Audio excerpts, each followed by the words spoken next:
Thank you for tuning into Abundant Moments. Jesus talks about mixing old wineskin, new wine, and how you're going to lose both. And this was an analogy that he was given about the law, the old covenant, and the new covenant grace. And so many people think that they can do things on their own, if I'm just good enough. And it reminds me of a lifeguard. A lifeguard who's trying to save someone, he cannot save that individual until that individual stops trying to save themselves. The lifeguard waits till they stop frailing and just trying to grasp for something.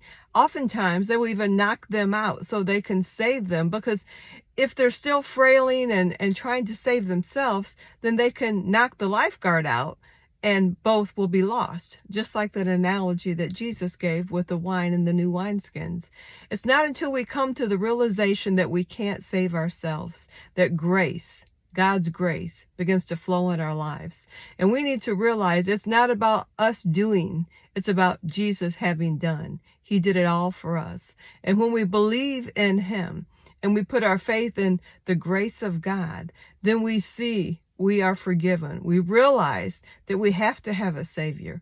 You see, the Pharisees, they couldn't see this, and God's grace couldn't reach them because they thought in and of themselves they were good enough, because they were just keeping the law. They're trying to do everything right. So they didn't need God's grace. They didn't need God's grace, who is Jesus Christ. And they rejected him. I want to encourage you today. Put your faith in Jesus, not in your own efforts, but in Jesus Christ and what he's done.